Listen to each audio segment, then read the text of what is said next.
Hey there, kids! Welcome to my little corner. I got all the gizmos, gadgets, and gears to titillate your little minds. So, welcome in to the Sky Lounge Podcast, episode number 327. My feeble mind's fleeting reprieves, and now sports. And of course, you say fleeting.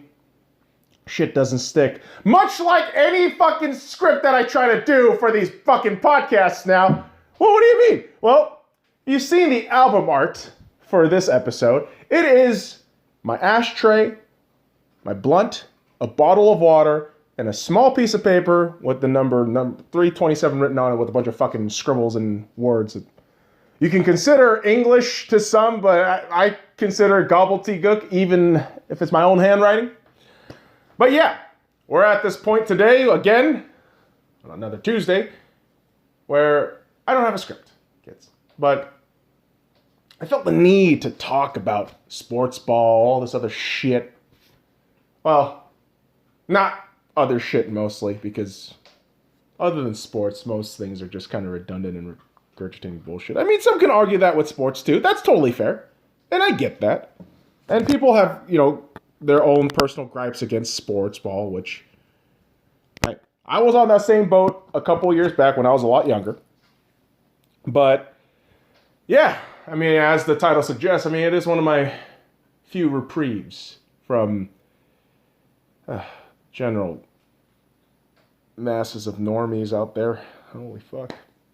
Oh yeah, because, I love to just be with the fucking normies, right? Yeah, just talking about, it's May 4th today. Oh, it's gonna be May. You dumb fucking redundant fucks. I'm never gonna suggest nor tell you people that I'm a genius, nor I'm smart, nor am I some, well-to-do person that's better than everybody else. But here's the thing with Star Wars. And I feel like this is like a semi-annual or maybe like a quarterly rant that I do every year. But May 4th, right, is a peculiar date because in the movie franchise Star Wars, the character Yoda, well, technically Jedis and people in passing in the universe of Star Wars do say that in passing as well. But may the Force be with you is a phrase of good luck, or a very literal phrase in the Jedi sense of, there's a, I suppose, intangible but palpable power that's out there, and hopefully that keeps you intact. May the Force be with you kind of shit, right? And I know I'm over-explaining shit to motherfuckers who probably have watched Star Wars, or if you haven't, whatever, man. If you haven't watched Star Wars, good for you. Because you're not stuck in this perpetual cycle of fan hatred. It's just horrible. Everything that's been happening to Star Wars, probably since the remake in 1998, or the remastered edition of the original trilogy in 98, or 97. I could be wrong on the dates there. Please fact check that for me, motherfuckers. But ever since George Lucas had his greedy little paws with all the fucking money and to try to molest the fuck out of his little IP, Star Wars was never the same. And, obviously fast forward a couple years later, you have Disney acquiring the rights of Star Wars, and they churn out their trilogy, and it's just an awful fucking steaming pile of shit.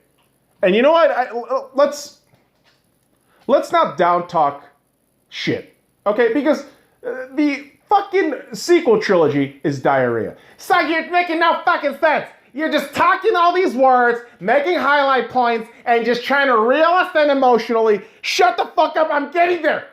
I don't have a script, so fuck you. We're gonna fucking beat you along, so follow me, alright? Star Wars, the sequel trilogy, was absolute trash. Yeah, J.J. Abrams, Rian Johnson, who is an unbelievable pedo-wood moron, and he thinks his pretentious fucking writing is some genius shit where all you did was deconstruct everything that's already been laid out in front of you by better and more talented people than you, and you just carried off of that shit. bitch-ass motherfucker Ryan Johnson and all you motherfucking pedo faggots, fuck you. Seriously, fuck all of you.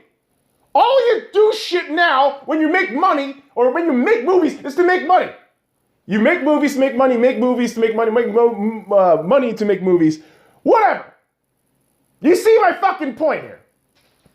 Is that Star Wars, ever since it got into this fucking point of just let's churn the shit out for money, it hasn't been good. And some can argue, well, couldn't you say that about the whole merchandising rights that George Lucas had to fight off for when he first started Star Wars and the companies didn't want that merchandising, but he had the foresight, yada, yada, yada, yada, yada. Yeah, sure, that's one thing, but that's when he first started that shit, George Lucas. A big fucking pedo, a piece of shit. But, yeah, eventually greed gets in the way. Money, boys and girls, can solve a lot of things. Money is a tool. But once you put money on the sacred altar, and that's all you fucking see, and that's all you basically put your life around that shit, then everything else just kind of becomes disingenuous. And that's what you had here with Star Wars. And again, I could argue, yeah, sure, maybe Return of the Jedi. Ugh. Bit of a money grab with all the Ewok shit, maybe, I don't know. But again, at that point, original trilogy, I wasn't alive, right? I don't know how to contextualize it within, living in that shit. But since the remastered editions in the late 90s, Star Wars has merely been about money. Not creativity, not any sort of way to garner more fans. It's just been a way to make money. And now it's just so fucking blatantly obvious with all the overly sensitive bullshit, with pandering to identity politics and inserting just social justice topics for no fucking reason. I mean, it's exhausting. It's an exhausting, disgusting list of things that has ruined something I cherished for a long time. I mean, I still do. In a lot of ways, all these things that made me who I am, whether it be movies, books, experiences, whatever have you, negative or positive, and how you see them now, I mean, it shapes you to the person you are. And so for me, May 4th, it's kind of a bittersweet day because you got all these newbie Star Wars fans with their Baby Yoda talking about, I'm a huge Star Wars nerd. Oh yeah, I would love to go to Comic-Con one day. Shut the fuck up. You're not real fans. You're just fucking trend followers. You're fucking slaves. All you do is follow what every fucking normie does. And that shit pisses me the fuck off. But if I point that shit out, I'm the asshole. Right? I'm the motherfucker who has a gripe against everybody. Oh, fuck off. Star Wars should be for everybody, yes. But at the same time, when mass media and trends just pushing you to like something, that's not genuine. When celebrities and all these other assholes are saying, oh, this is the greatest thing, and then you start saying, oh, this is the greatest thing, well, aren't you just fucking following mindlessly, you dumb fuck? Oh, no, I'm independent. Oh, okay, you fucking asshole. Holy shit. This is one of those things, man, right? Look around the world, look around, society, and I just feel depressed. Whilst my puppy is adorably chewing his food. I get depressed about society's bullshit. I do, man.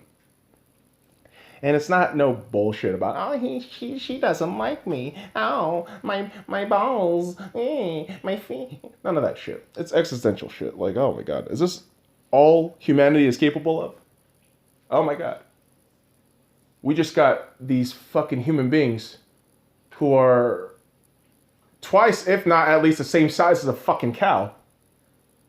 And they think freedom and eating is okay. Oh my God. That's why I fucking hate normies. can't fucking stand these plugged-in trends and shit anymore. And you know, it's from an outside perspective, it could look very depressing, where you have somebody who is so heavily invested and passionate about something like Star Wars or another hobby. Then a while later, I mean, you have someone like me just dismantling the fucking very thing that he loved. But I think, in a way, it's weird because it's until you can truly feel that burning hatred, that abyss of in the emotional spectrum, that abyss, that oblivion in the emotional spectrum there, I feel like that's when you can understand love, right? And as a Star Wars fan, yeah, I understand how much I fucking love the IP. I based a lot of my, you know, either personal philosophy or the shit I do around like Jedi, you know, as the holocron, right? The fucking little goddamn shape shit they use to store information. But no, it's the Path to the Jedi book that I have, and you know, it's one of those things where the Jedi is very monk-like and very interesting in terms of philosophical values of how they see themselves within society and what they would like to do for the betterment of all, right? So I like shit like that. I like reading lore shit like that, but dude, Star Wars now is just... it's just consumerist crap. It's garbage. It's nonsense. And I fucking hate that I say that, but it's because I know that there was so much love there, and the shit that I'm seeing now, it just fills me with hatred and just rage. And I fucking hate Star Wars for that shit. I hate Disney for that shit, honestly. And it's curious because I haven't watched a Hollywood movie for about a year, over a year now. And I don't miss it. I don't miss any of this shit. I never really cared for reality TV. Except back when I was in Los Angeles. I'll be honest, man. I watched a lot of garbage growing up. Not just cartoons, man. You know, some cartoons are okay. But I watch a lot of garbage. You motherfuckers ever hear of A Simple Life? With Paris Hilton and Nicole Richie, two dumb whores who grew up under successful fathers? Yeah, I watched that shit for a while. That was horrible. But yeah. Normies are just everywhere, man. They've infiltrated Star Wars. They destroyed that shit completely. And, yeah. Normies have a tendency to just get up in their fucking feelings. Try to destroy everything that is just there traditionally. Doesn't really need to fucking change, but there they are, up in arms. Oh, Star Wars isn't gay enough. Oh, man. This teacher isn't accepting enough. Oh, sports isn't inclusive enough. Shut the fuck up! Shut up! Let me tell you something about sports, motherfucker. As a fat fuck who has never played professional sports in his life, let me explain to you something about sports. All right? Sports, boys and girls, is the ultimate representation of meritocracy. Wherein you are the best because you are better than everybody. There is a fucking level, let's say at 100, and you perform at 100 while everybody else is at 80, well, damn, you're the best. It's that fucking simple. You brainless cocksuckers have to add all this shit up. Social justice. Oh, we gotta remember crackhead Floyd. I can't breathe. China. Cops are racist! Oh my fuck!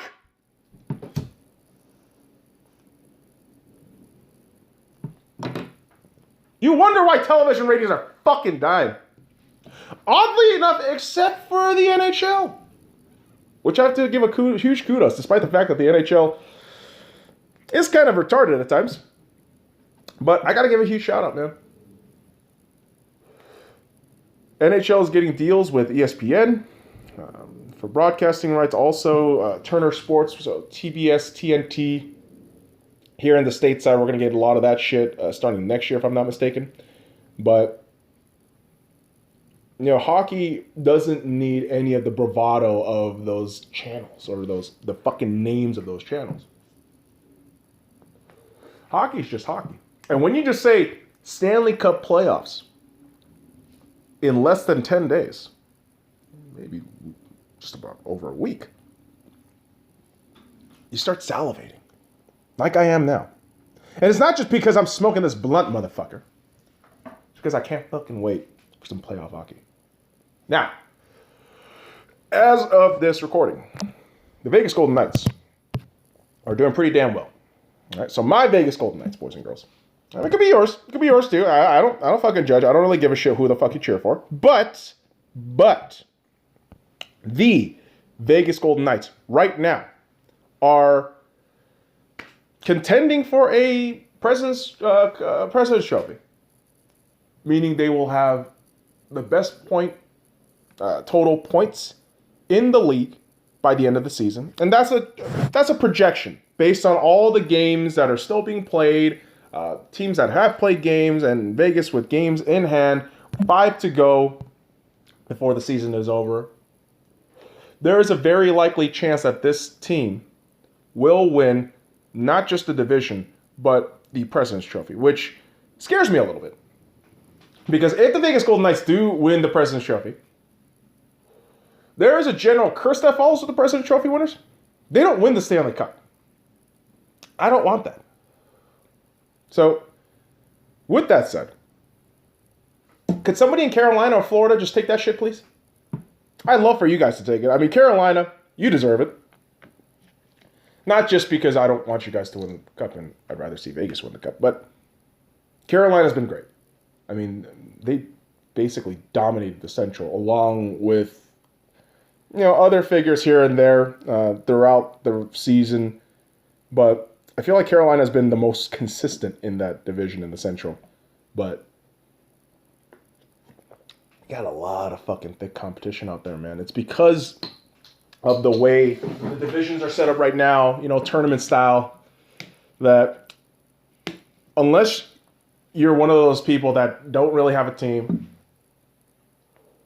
who just watch shit to watch it, or you're a gambler, or you're, the God man himself, the hockey guy, where you're just watching hockey all day, every day to, churn out good content, make good videos, and educate the people.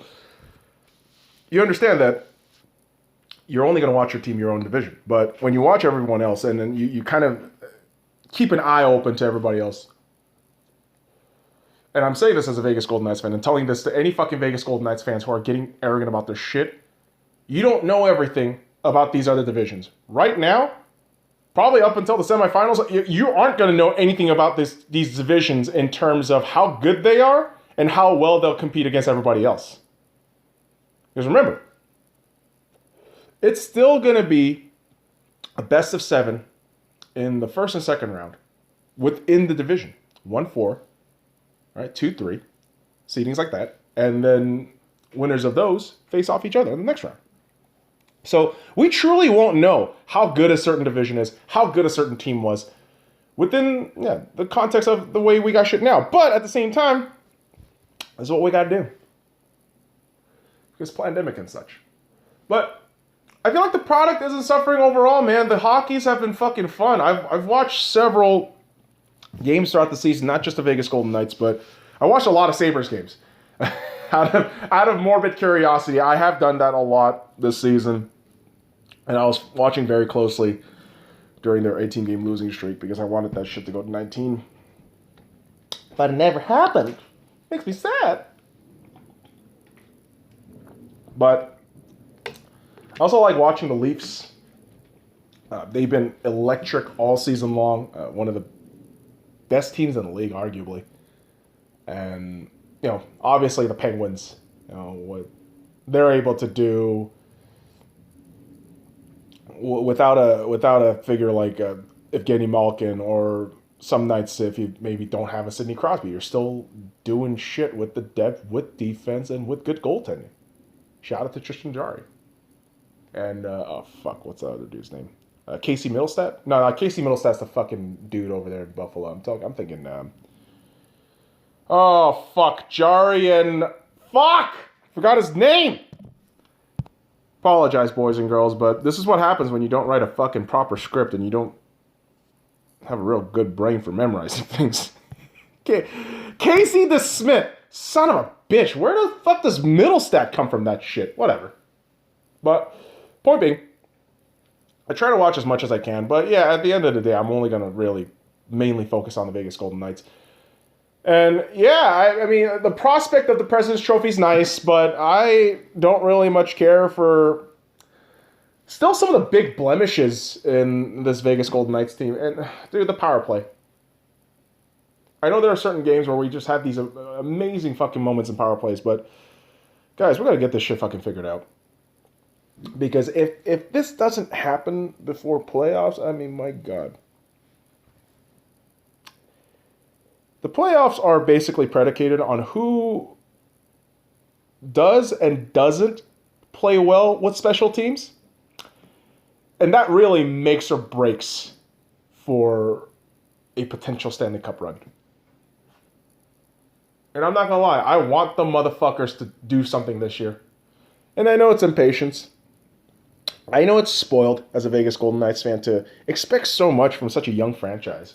But hell, this is the way they started. This is the way shit is right now. So as a fan, I expect a lot. And I will be very critical if they fail again. And that criticism, again, boys and girls, is never a place of, genuine malevolence and hatred. It's of someone who cares and loves a team that wants them to do well.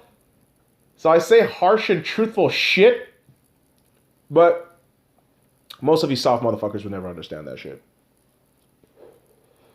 Because you're not busy watching hockey. You're busy watching fucking NBA highlights, right? On YouTube, those fucking 20-second clips and arguing about, LeBron's the greatest. Harden should be MVP. Yeah, where in reality, it should be Nikola Jokic MVP all day, every fucking day, right? And yeah, I'm not going to fucking pretend that I watch every single basketball game, nor am I a stat, maester there, listing and reading off everything. But, bro, basketball is also in the cusp of ending its season. And playoffs are going to be really interesting. You also have to play in shit, which, whatever. That's just whatever for me. But it's looking very interesting right now, kids. Because the NBA has always had this kind of parity issue, right? Coming into a playoff series where you think, or, playoff tree, and you're thinking, oh, man, this is going to be a one-sided disaster. And there's no real competition. We already know who the winners are, but I think that's kind of wrong to suggest that this year. I hate the fact that people just keep saying, oh, the Nets are a lock and oh, the 76ers might actually win. No, I don't think that's going to happen. Because you look at the fucking playoff picture right now, man, it looks nuts. The East, if shit ends today, and bar from play-in, standings are still valid. In the East, you'd have the Charlotte Hornets and the Brooklyn Nets, and I genuinely believe the Brooklyn Nets would lose to the Hornets in 7. Either due to health reasons or the fact that LaMelo is such a fucking baller. Not just because of the fact that his last name's LaMelo Ball, but no, his last name's Ball, not LaMelo Ball. Relax, no over-explaining. But I do think team to team, there is a room for a potential upset, and I think it can happen in 7. Much like how I felt very similar to the Clippers and Mavs matchup last season, if not Kristaps Porzingis being forced out by the fucking referees, which was absolute bullshit, and one of the shitty Morris twins just being a complete asshole to Luka. But that's none of my fucking business, because the Clippers are still losers. Well, we'll talk about that in a bit. But speaking of losers, The Milwaukee Bucks. Holy shit, the Milwaukee Bucks. You're going to be facing the goddamn Boston Celtics. I honestly don't know what the fuck to make of the Bucks right now. I apologize, boys and girls. Oh, shit. I was completely off. Guys, let this be a public service reminder that weed is bad. It makes you forget things. It makes you read shit horribly. Now, why do I say that? Well, the matchup, if the fucking playoff matchups, if it ended today, would have been the fucking 76ers and the Charlotte Hornets. Yeah, in that sense, could be difficult. Could be difficult for the Hornets, but I still think they have a chance, but I'd probably say 76ers in 6, right? Then you have Nets, Boston Celtics. Oh. Despite their record, the way Boston and, Jason Tatum's got shit going on right now, I don't know. That could be an upset in 7. I just do not believe in the Nets. That's what I'm saying right now. But the Bucks, you got them with the Heat. Possible revenge for Giannis or the repeated disaster for Giannis. We'll see. And you're going to be starting into that contract, Giannis, so have fun with that shit if you lose. But the more interesting matchup in my eyes is the New York Knicks and the Atlanta Hawks. Who the fuck knew? Who the fuck would have thought that this would have been a matchup, right? But the Knicks, with the way Julius Randle's going, these young guys picking up, and a home court vibe after years of missing the playoffs, I think it's going to be huge for the Knicks compared to the Hawks, who feel relatively tap warm when it comes to playoff season. Yeah, sure, they had that one fucking little cute run. Millsap was good, and they tried to stop LeBron. It just never happened, but East looks good, man. East looks good. But here's the curious part now. The West. You got the Utah Jazz who could potentially match up with the Warriors, and I think that's going to be a sweep or a 5-game win for the Jazz. I think Donovan Mitchell has proven for the last few years that he is a franchise-carrying guard that honestly doesn't get enough help at times, but this year it feels like everything's just kind of coming to fruition for the Jazz, so good for them. And I think the Warriors would be an easy out. I have no idea what the fuck just really made their shit implode, but the real answer is Clay. Clay not being there. It's just a fucking disaster. But they're still hanging on in the 8th spot, so we'll see what happens there. But you have the Phoenix Suns facing off against the Portland Trailblazers.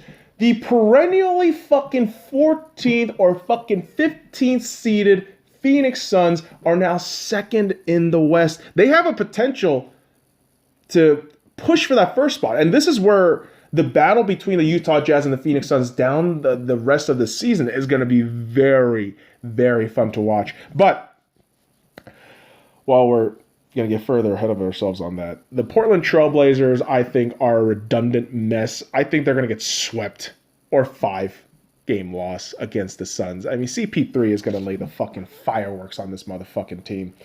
And yeah, let's not even fucking forget about Devin Booker, who is a bona fide all-star. The man is just automatic at times. And when he heats up, it's disgusting. And it's going to make that Trailblazers team look like a fucking forest fire. And, it's the matchup, this next series, potentially, that I have a boner for right now. The Denver Nuggets taking on the Dallas Mavericks. I don't lose whoever comes out of that series because I could just enjoy the game. Jokic versus Doncic. Oh, my God. It'd be beautiful, man. But what wouldn't really be beautiful for my heart, I mean, for ratings, for fucking fans, it'd be amazing. First round meetup between the Clippers and the Lakers. Woo! That would be some shit. But my heart wouldn't take it. I'd be fucking miserable every game. Win or loss until the series is over. Win or loss, I'd be fucking miserable. And it's because it's the fucking Clippers. You beat them, so the fuck what? They're the Clippers. You lose to them, oh my fucking God, it's the Clippers. You lost the fucking Clippers. What the fuck? So, it's a very odd conundrum to be in as a Lakers fan right now because you have LeBron James who's back, and now he's out again because technically injuries. And the performances have been really subpar for the LA Lakers. And people keep chanting back to back, but I say, how? I just listed the fucking matchups. Do you really think in the thick of the West and then somehow you make it past the Western Conference Final, you think even some beast that comes out of the East, you think you can handle that shit? With just a relative mediocrity that you've been showing up every fucking week this year? Man, 5th seed where, yeah, I get the injury issues that the Lakers have had, but finishing, consistency, shooting, rebounding. Thanks, Andre! What the fuck, man? It's all an issue. And again, just like hockey, I mean, you're reaching into playoff time, and you gotta fucking buckle the fuck down and figure out what the fuck you're bad at, how to remedy this shit, what the fuck you're good at, how to amplify that shit, and try to win a goddamn ring. I know it's hard. There's no guarantee in this fucking sport. There's no guarantee in any sport. Unless it's rigged. I mean, which technically, I mean, it could be a thing. Right? I mean, sports gambling is fucking everywhere. Who the fuck knows? But I digress. Because the Lakers are going to have a tough time. And, you know, winning against the Nuggets last night was nice. But when they were in full force with LeBron, AD, losing to the fucking Kings was a disaster. So I don't know what the hell's going to happen to this Lakers team, honestly, when they reach the playoffs. You know, hopefully they get to the finals. Hopefully they have a deep enough run. But by the way they're playing right now, concerning. But is it overly concerning? I don't know. We'll see. But we're definitely going to see more of some baseball action because, baby, we're a month into baseball and shit has been crazy. Now, I'll be honest again. I haven't really been paying attention to everything else around baseball. Now, shout out to Urinating Tree who posted out that fucking MLB in April video. Sports ball summary. That was a good little look just to get a glimpse of what the hell's been happening. Some obviously no hitters, which I had in the back of my mind. I didn't much care for Musgrove, but the White Sox player who lost that fucking perfect game to a bad bounce, you know, bad hit. That kind of sucks. But yeah, baseball's been fucking crazy. And the Padres and the Dodgers series, man, that was wild.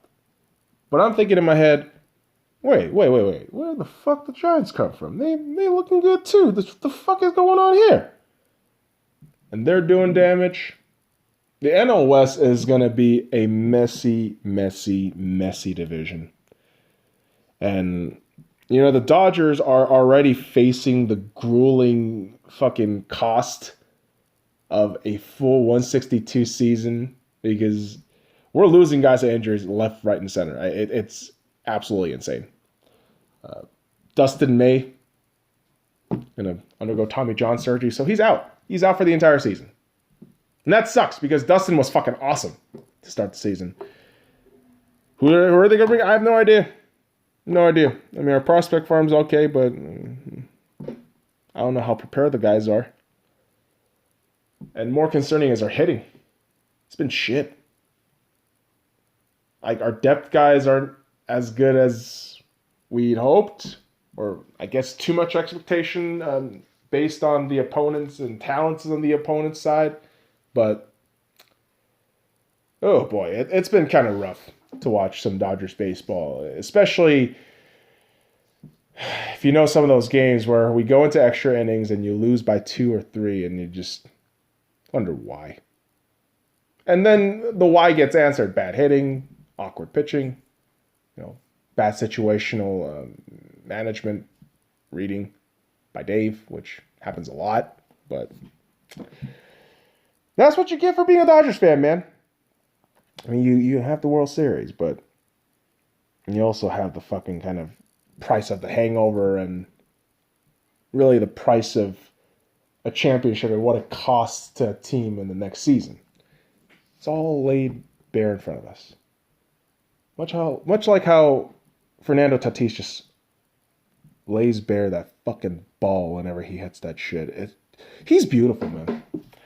Fernando Tatis is so good for the game of baseball. I mean, even as a Dodgers fan, and I see him as a Padres player, I don't really much give a shit how badly he can wail on us. And he has. I mean, fucking, hey, Fernando Tatis has hit so many goddamn home runs against the Dodgers. It's nauseating. But that dude is so fucking good. Anytime he hits a home run, I just sit in admiration. Wow. In awe. Like, wow, this guy is so fucking good.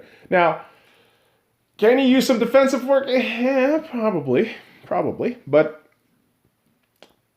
Fernando Tatis Jr., man. I think that's where we know as baseball fans that, hey, this guy's the future. Hopefully he stays healthy, and the NL West, and all of baseball can just be that much better if he stays around for a long time and healthy, right? But hopefully not too healthy when he's against the Dodgers. I mean, I'm not saying get deliberately injured before Dodgers game. That's fucked up. But I'm just saying I hope you don't do as well against the Dodgers is all I'm fucking saying. But that's wishful thinking, man. Right? That is wishful thinking. And wishful thinking, they get us to a place of expectations and being let down and then just digging your own hole of misery. It's not fun. Not all that fun. But what was fun, past tense, boys and girls, NFL draft happened last weekend. Now, my Seattle Seahawks only had 3 picks. They picked, a wide receiver, a cornerback, and a linesman. Least amount of picks in Seattle Seahawks history since 1967, from what I read, but the club started in 1976, right? So I don't know how the fuck that works. Maybe it was an expansion thing, perhaps.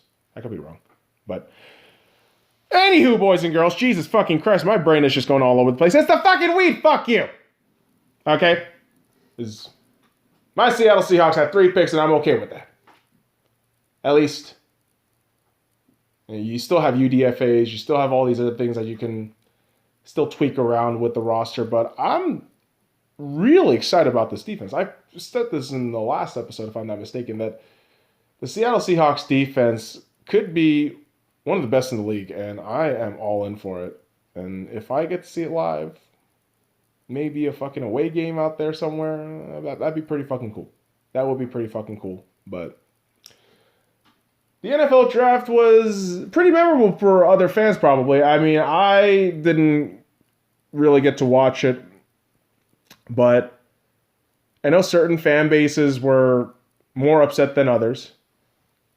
Probably looking at those fucking, oh God. What the fuck was that goddamn team? The Giants. Because they still have Dave Gettleman. Drafting, overreaching for players where top-end players are still available. But yeah, little Gettleman things that is part of our NFL draft niche now.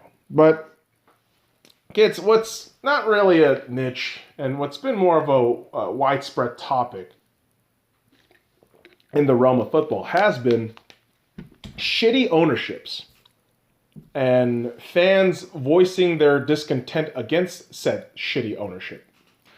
And of course, you had the Arsenal fans protest against, Kroenkes and KSC, all that shit. But we had a very more, I suppose, public and more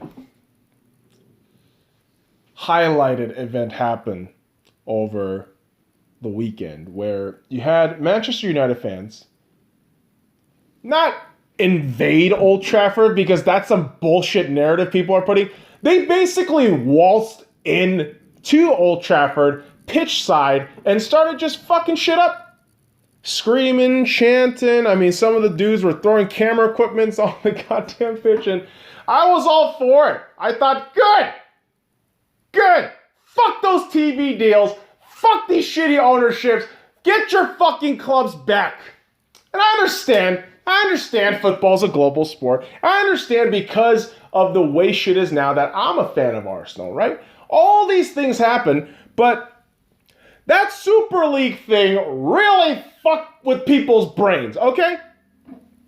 And again, when ownership comes out with the softest fucking bullshit excuse written Times New Roman, font 12 bullshit fucking excuse to push out to the fans, what the fuck do you think they're gonna do? They're gonna flip you off. They're gonna say, what the fuck do you think I am, stupid? You want to destroy football. But all of a sudden, the fans are the problem, right? And this is what NBCSN did completely fucking wrong. Because you had your fucking dumbass commentators like Arlo White and dumbass bitch Rebecca, who, I gotta tell you, Rebecca, I don't know what the fuck's going on with your titties, and maybe it's your age. You're not as good as 2-3 years ago. That's kind of fucked up, but true, right? But your points, which I didn't really give a shit about, is very corporate, man. You're getting all fucking worried about the fucking players. Carragher was doing the same thing on Sky Sports. Like, why the fuck do you care about the safety, quote unquote safety, of the players who are in their fucking hotels, locked in, safe, with their fucking $1 million fucking salaries? Yeah, they should be concerned on what's happening pitch side in Old Trafford.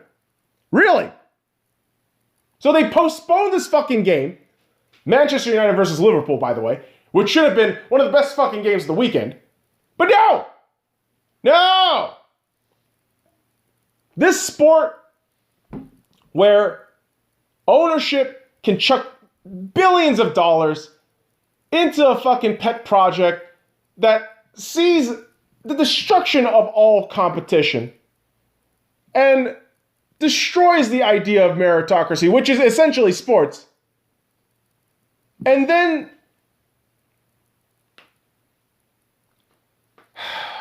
when you see the fucking fans get irate and bitch and moan about these motherfucking owners, the fans are the problem.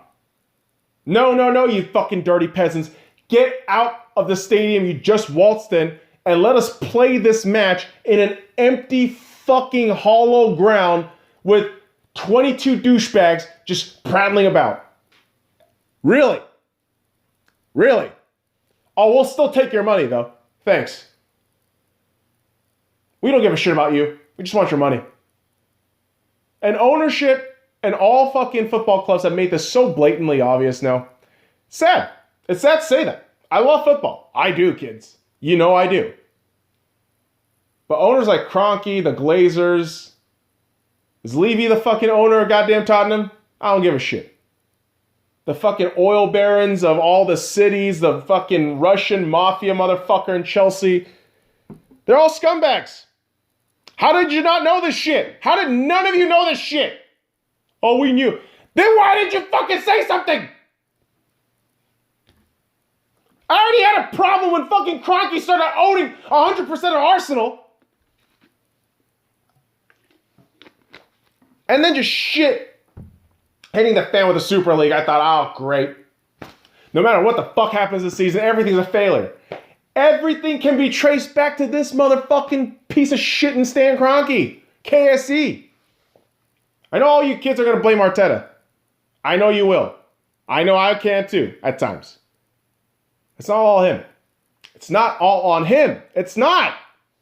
Mikel is a captain, a fucking commander of a sinking boat that got shot with fucking missiles and bullets, and he's expected to still carry this goddamn ship to an island. How?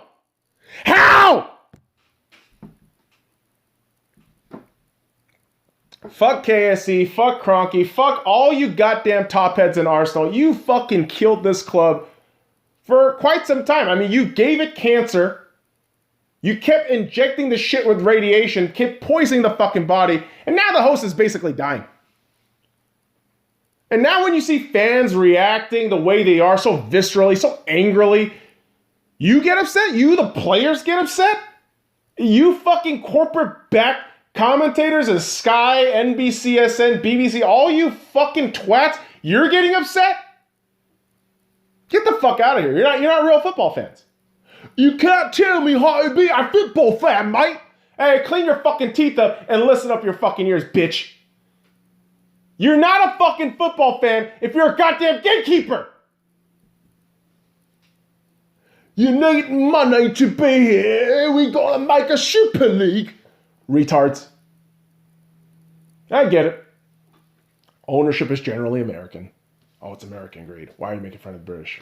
It's all the same shit, motherfucker.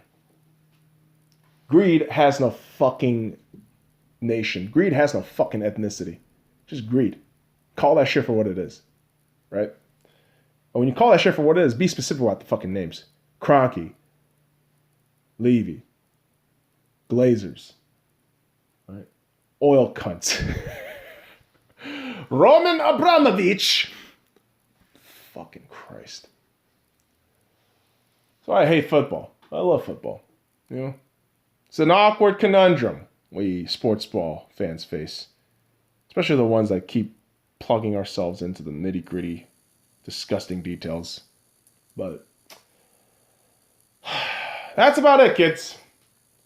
That's all the yelling I could do for right now. I'm tired. And actually, we have a doubleheader Dodgers game right now happening real soon between the Dodgers and the Cubs. So I'm going to go watch that, smoke a little bit more, and maybe next week, kids, we'll talk about something else. But probably mostly sports again, because just that's just nice. And we can do some fucking Stanley Cup playoff previews, perhaps. Woo! But that'll do it for me again, kids. I will see you next time, maybe. But you'll probably hear me more than anything else than see me, so fuck off.